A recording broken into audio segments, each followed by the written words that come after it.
어, 지금의 전쟁이야 과학전이라고 할 수 있습니다. 첨단 무기의 전쟁이라고도 할 수 있죠.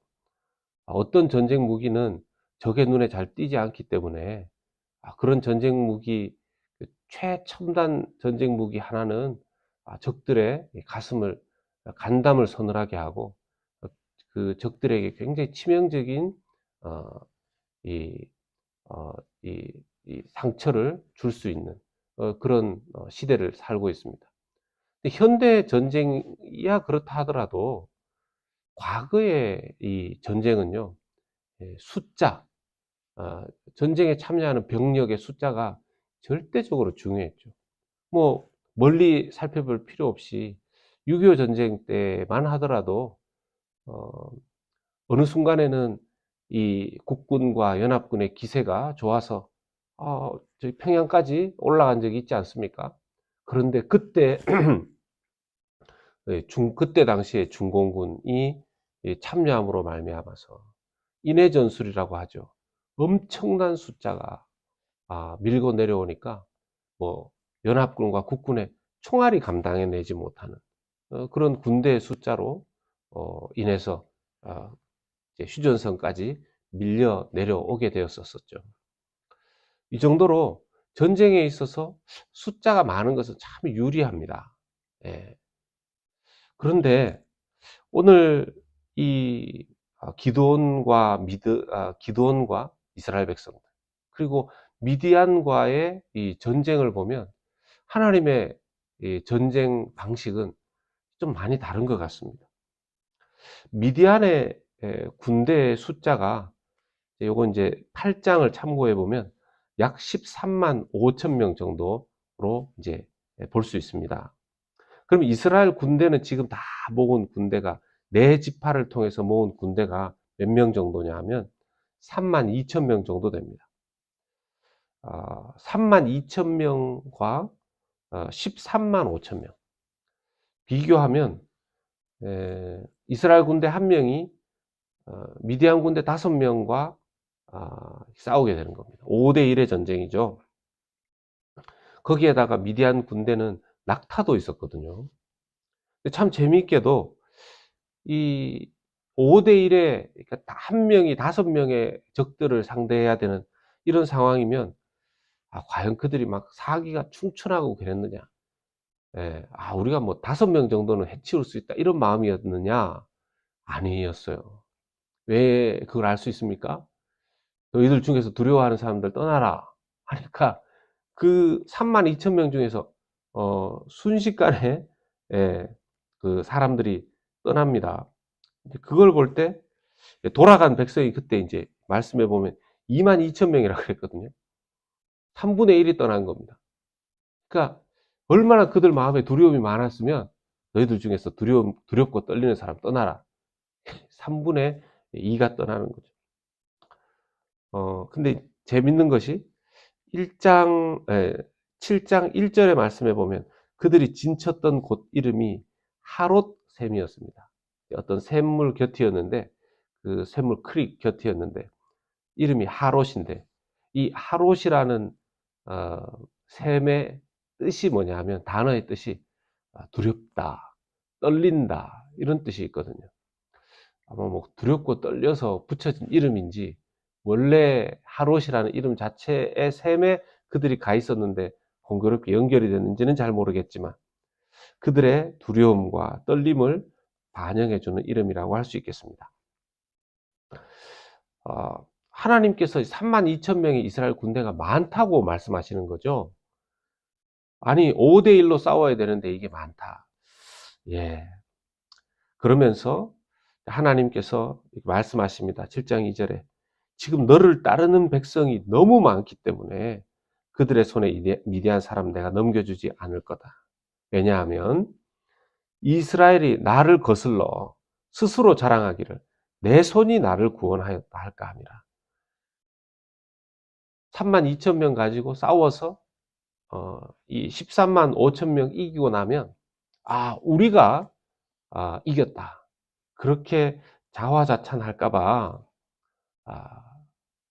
그렇게 교만해 할까봐 그렇게 하나님의 영광을 하나님이 이기게 해주신 건데, 이스라엘 백성들 스스로가 그 영광을 가지고 갈까봐 그렇게 하지 않겠다 하시는 말씀입니다. 그 숫자를 줄이라는 건데, 그래서 기드온에게 말씀하셨죠. 두려운 사람 집으로 돌아가라. 미디안이 그렇게 말하니까 돌아간 백성이 22,000명이었습니다. 남은 사람이 10,000명이었어요.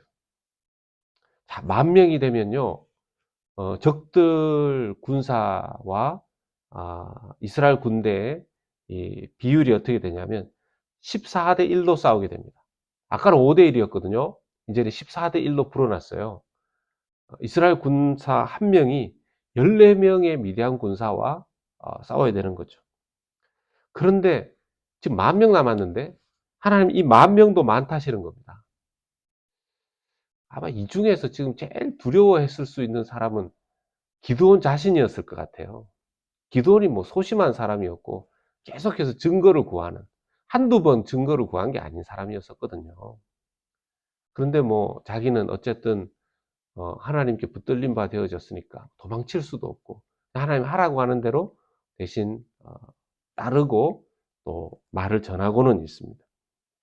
10,000명이 많아서 하나님께서 내가 물가에 데리고 가서 테스트를 할 테니까 거기에서 내가 데리고 가라는 사람들과만 네가 전쟁을 해야 된다 말씀하십니다. 자, 5절에 보면 이제 내려가셔서 테스트를 하나님 어떻게 하시는가 보니까요. 기드온에게 이르시되 개가 핥는 것 같이 혀로 물을 핥는 자는 너는 따로 세우고 또 누구든지 무릎을 꿇고 마시는 자들도 그와 같이 하라. 구분하게 하십니다. 누구를 선택할지는 아직 말씀하지 않으셨어요. 자, 가보니까 어떤 사람은요, 개가 핥는 것 같이 혀로 물을 핥는 자들. 이게 이제 보니까 손으로 이렇게 물을 움켜서 이렇게 혓바닥으로 물을 막 핥는 거죠. 이렇게 물을 마시는 동물 있지 않습니까? 개는 물을 뭐 사람처럼 이렇게 벌컥벌컥 마시지 못합니다. 이렇게 그릇이나 이런 데 있으면 거기에 혀를 막 내밀어서 핥아서 물을 마시죠.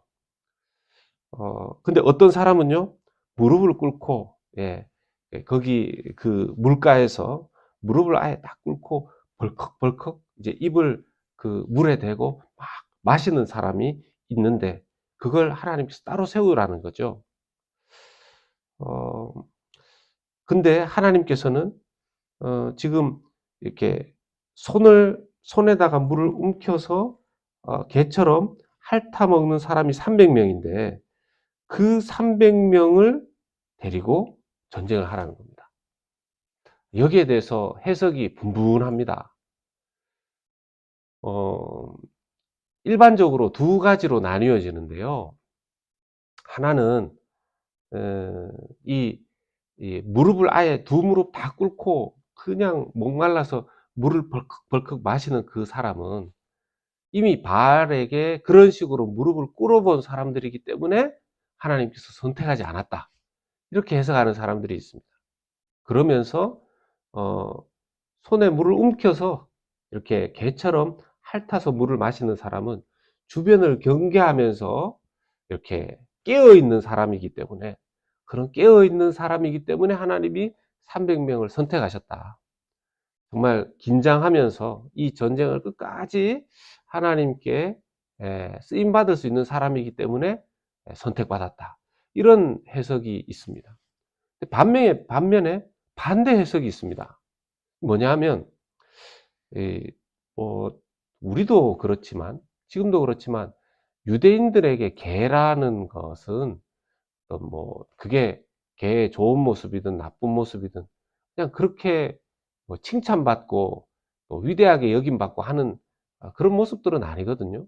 물론 이제 개가 충성스럽게 주인을 잘 따르는 부분에서는 그렇지만 성경 곳곳에 보면 이방인을 개로 비유한다거나 이렇게 하면서 개에 대해서 별로 그렇게 좋지 않게 말하는 부분들이 많습니다.